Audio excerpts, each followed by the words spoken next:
It's time to take command with former NFL tight end Logan Paulsen and former Commanders beat reporter Craig Hoffman. These numbers are numbers that I could honestly see, though, and that's the thing with Brian Robinson's, which is who I want to go to next, because last year he only played 12 games as a rookie. He rushed for 797 yards, and everybody always loves to talk about the 1,000-yard rusher. So I want to ask you guys, will Brian Robinson rush for over or under 1,000 yards in 2023? Am I going first? I'm you going go over. first? Yeah. I'll go first on this one. I'm going over? I'm going over on 1,000. Here's the thing. 1,000 yards in a 17-game season is not that much. Like, it's obviously still impressive, and the biggest thing you have to do is stay available, right? But where's my phone with the calculator on it? I don't know where. Oh, there it went. I think it's like 70 yards a game or something like that. If you take 1,000 yards by 17 games, it's not even. It's 58 yards a game. And so if he has 120 yard game, he's now bought himself an entire game. Was anyone even close last year yards in Kansas City's offense? I can look that up real quick. But I think they want to be run first. It's not going to be Kansas City's, like, that's going to be the biggest thing in Kansas, or difference between Kansas City's offense and this one is, like, they wanted the ball in Patrick Mahomes' hand all the time. And I think they're going to not put the ball in Sam Howell's hands nearly as much. They're going to run the football. And I think Robinson's going to be the guy who does the most of that. So if he can average 65 yards a game, which again is not anything crazy, I think, he plays 17 games. He plays 15 games at 65 yards a game. He's pushing 1,000 yards. So yeah, I'm going over. Yeah. I also think, though, like, philosophically, like, a screen game is such a big part of this, so does he lose 5 carries a game to screens?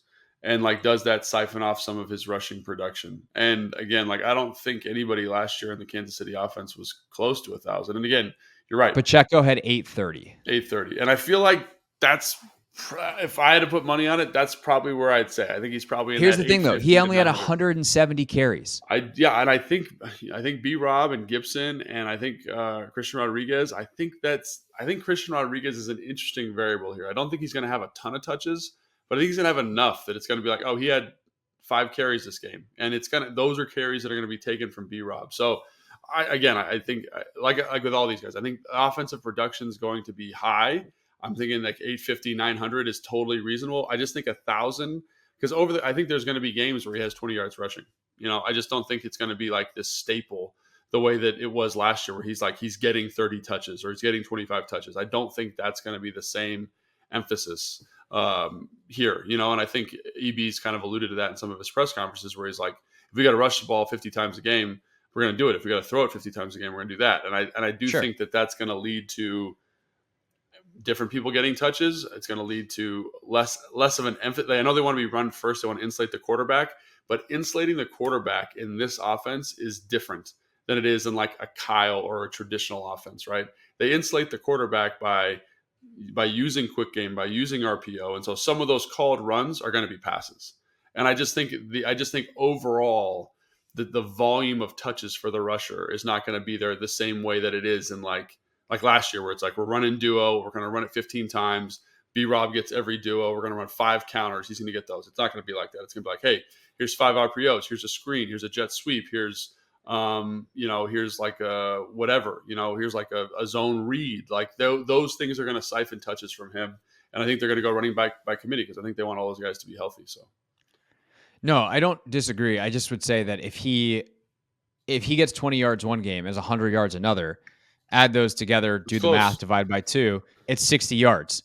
So, but I also think Gibson's going to be more productive. I think there's going to be games where Curtis gets more touches. Like, there's a lot of people in this backfield that we want and that deserve, and we want to get touches for offensive success, not individual success. And I just think he's got a lot of people right now, a lot of people that will cannibalize touches, and a lot of offensive philosophy that'll cannibalize touches. Because on an RPO, like, for example, I remember in the Super Bowl last year, they ran, I think, 15 RPOs. I think Patrick Mahomes threw like 11 of them. They're all good reads, and those show up in the stat sheet for EB as runs. But Brian Robinson or Pacheco didn't get any of those touches. So That's Right. kind of what I would say. Is like I hope he gets 1,000. That'd be great. But I just think it's better for the offense if more people get the touches in different spots. So it's Don't possible. disagree. Yeah. Yeah, don't disagree. Still going over. Okay. Nick, I'm what we going got over. next? This one was a little bit harder to figure out a number with Sam Howell, because not only did Sam Howell play one game last year, but Carson Wentz and Taylor Heineke also split. So when I put those two together, Wentz and Heineke combined for 3,614 yards last season. I want to ask, do you think Sam Howell will throw for over or under 3,700 passing yards in 2023? Someone's got to have the production, Logan. I'm going over. Yeah, I'm going over here. Like the thing is, as long as he, plays well, stays out there, Brissett doesn't replace him, and I anticipate, especially based off how this first week of OTAs is going, that's going to be the case. Then okay, fine. Your Brian Robinson RPOs that are called runs kind of, but can become passes. Well, guess who's throwing them? Those should be relatively easy completions. You have all these skill guys. You get the ball in their hands. You have, screen game. Fine.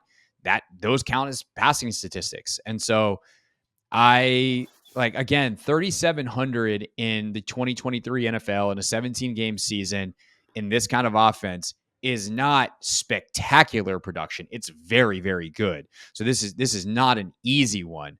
But as long as he stays healthy and is the guy running this offense, then yeah, I think 3,700 is in the cards. I'm going to go over. Yeah, I agree. I think I'm just trying to figure out like where that would have ranked him as a passer last year. You know what I mean? Like where that puts him, because I remember. Well, Mahomes had 2,800 5250. 5250, but I'm saying like he's a top 15 guy with that stat line, right? With 3,700 from last year, if I remember Let correctly. me pull that back up real quick. Yeah, 30. Let's see. Jalen Hurts had 3,700. Yeah, Jalen had 3,700, and he was 10th in the league in passing. Rodgers had 3,695 and was 11th. So we are talking about a top 15 season, guys that. But the thing is, like, a lot of the guys that are kind of in that next tier missed games, right? So Tua has 35-48, but he only played 13 games. Russell Wilson, even as bad as he was last year, 35-24, played 15 games. Derek Carr, 35-22, only played 15 games. Daniel Jones played 16 and was at 32-05. So that's one that gives you a little bit of pause, but, they also did not throw the ball nearly as much as I would anticipate. Mahomes threw it 648 times, and Jones threw it 472. Right. So, I mean, I my gut says over here. My gut says over, but I also know that it's tough for a young guy in a second year in a new offense to be a top 10 passer, and I think that's the thing that's the only thing that gives me pause. But I agree with you, Craig. I think that these touches got to go somewhere, right? And I think those RPOs, the screens, even the little stupid shovel passes they have in the red zone, like those are yards. It's going to be easy for him. The amount of play action that they run, the amount of quick game that they run. I'm going to say over. If you would have said 36, I would have said over in 5 seconds. But 37, like if he has 3,700 yards passing, like they win 11 games, probably 12 games, right? I mean, if that's what we're talking about, like we're both saying over. That makes me question it more than anything. Right. You know what I'm saying? Think about that though. Like that's the thing that gets me going. Like, is this real? Is this a tenable solution? And I know we're really high in the offense right now, but like he's got to do it. You know what I mean? He's got to make these reads. He's got to make these throws. And I know he's physically capable of it, but we've seen a lot of dudes who are physically capable kind of fall a little short. So I think that number, I've talked myself into under. I'm going under. And again, like it's just because I think it's just hard for a young guy versus NFL defenses to be a top 10 passer. I think it's entirely possible. Yeah. I think it's plausible. I think it's realistic in a lot of ways. I just think that's I'm playing the historical odds here a little bit. No, it does make me rethink it for sure. And looking into it too, it's like, okay, is he going to have 450 attempts? That's a bit of a threshold. Like if he can get above that number, it feels a lot more doable. If you get to 500, it's almost, I want to say guaranteed, but but it's very possible. all the guys who threw over 500 attempts last year, except for Derek Carr, got it. And Carr also missed it by 180 yards. Yeah. So, it just depends on how much in some ways, like, I guess I should go under because I went over on Robinson, right? Like, if Yeah. I think they're going to be a little more run skewed heavy where Robinson gets the amount of touches he needs to get to 1,000 yards, then maybe that passing attempt total comes down. And what if But he's it running the just, ball a little bit more too? That's the other thing. Like yeah, if he's doing a little bit more zone read, like if he's more in the vein of Jalen Hurts, from 2 years ago, like is that he'd still be very productive. He'd still be, a very extremely plus at the position, but I don't know. right. That's a lot of yards, and maybe, and it's honestly, it's getting me to rethink my B-Rob pick too, because I think if I'm saying he's going to be under, then those touches got to go someplace, and I think Right. B-Rob, like we talked about, Well, is gonna sit it's there funny and because okay. I said over in part because of what you said about B-Rob, and now I've got you convinced the other way. Yeah. Played a mind game. It Yeah. was a long game, Nick. I did it. No, but it is the kind of thing that 37. If it's going to take him being a top 10 passer in the league, like that feels wrong. And But that's 11 wins. That's 11 or 12 wins right there for this team, I think. yeah, And again, it like also depends. it depends on how he's taking care of the football too, but Yeah, I I'm mean gonna the say funny I'm gonna thing say is, under.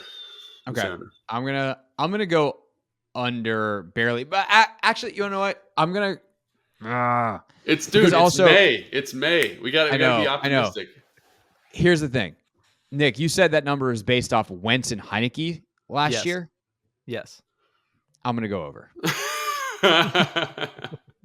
You combo, he can't have a better season than those two guys. What they did last year, some of the stinkers they had if he out. plays all 17. It's Yeah, that's some what of I'm the saying. stinkers. It's Nick did an excellent job of picking a number that is believable while also hard to get to. You know what I'm saying? It's like So he it's a did his good job number. as a Vegas line maker He because did an that's excellent job. exactly what Vegas tries to do. It's They got to excellent. coax you in, and then they take money from suckers like us. The last one I want to talk to you guys about, and it's a little bit more out of the realm of possibility, but I could honestly see it happening because Terry McLaurin finished 10th in the NFL in receiving last year, 1,191 yards. To get into the top 5 last year, he would have needed 1,400. Does Terry McLaurin finish with over or under 1,400 receiving yards in 2023? Well, That one's easier. if you're That's a no. Craig, yes, because 3,700 No. has to go somewhere. Craig, you said yes. Someone's got to get those touches. It's going to be Terry. It's going to be Terry. If Terry gets 1,250 and Jahan gets 1,000 and Samuel gets 700, I'm already at like 3,000. And then Logan Thomas Then you got gets 700 more to 500. go. Like Logan Thomas gets 500. De'Ami Brown gets 250 because he gets an 80-yard touchdown in week 3, and he's just got to get 170 the rest of the whole year. it's a lot of Like, yards, man. It's a lot of yards. Robinson in the screen game, Gibson, like 1,400 is a lot of freaking yards. That's your guy, though. I thought you'd be like, I love yeah, Terry. I am, but I think like I think Dotson's going to have a monster year. Like, I think he could get, close to 1,100 and Terry's like at 1,250. Like, I don't think that's out of the realm of possibility. Something, like that. And also how they're going to use those guys. Like, how are they used in the screen game? How are they used in the quick game? How are they used in the deep, in intermediate games? Like, I just feel like, I feel like the ball is going to be too well distributed for one guy to get 1,400. I mean, Tyreek did it in Kansas City, but I don't think they had the depth. He was more explosive. Yeah. I don't think Terry's not getting as many long touchdowns as Tyreek did, in part because like Howell's not Mahomes. And Terry, for all the things that he is not Tyreek. But 2, I don't think they had the depth of weapons that they had where they're going to be trying to get different guys the ball, and it's going to depend on the week. Like Tyreek was the dude every single week. I think there's going to be some decoy weeks for Terry. So I'm going to say under. Yeah, I want to say over because I like Terry a lot, but I just, again, like, and I think I've probably been a little bit pessimistic. I think I've gone under on all of these, but it's because I believe, like you believe, Craig, that there are a lot of touches to be had, for a lot of different people. And I think the other thing that's tough is it's still so early. So like right now, if you look at it, like over the first 3 days of OTAs, you'd say, man, the leading receivers on the team are going to be all the tight ends. And just because they've been heavily featured in the offense, but that's not always how it goes into the season. So, yeah, I'm going to say under. But again, I think it's just because I think the tight ends will have 1,000 yards between the 3 of them. I think the backs will have 500. I think Jahan will have close to close to 1,000, and I think Terry will be close to 1,000. Curtis will have another, 5, 6, 700, and you're right at 3,700 if that's what you're thinking. So it gets eat up real quick. So again, I think it's going to be under 37, but if that's the number you're shooting for, gosh, if he had 3,700 yards passing, holy cow, man, this is going to be a fun year. This would be a lot of fun. Yeah. If he's got 3,700 and Terry's got 1,400, yeah, this is a playoff team. Dude, crazy. That or they got whacked a bunch and they're just passing like crazy in the second half and just accumulating stats. I mean, I think the other thing we haven't talked about version here, and maybe this will be the next time we play this game, Nick, but like turnovers, like that could easily sway that statistic the other way, right? It could go from being like, wow, this is a playoff caliber team to just kind of a middle of the road team if he's 60-40 on turnovers or something. Sam Howell I'm talking about. So it'll be man, that got me excited just thinking about that, because it feels like a very doable thing, but you got to pump the brakes on that, because it's May. So thanks for watching this clip of Take Command. First, why don't you like it? It lets other people know that it was good, and then they should watch it too. And Logan, we have a new exclusive home for full episodes. We do. 1067 The Fans YouTube page. Go check it out and please subscribe. Yeah, do what Logan said. Do it. Very, very smart.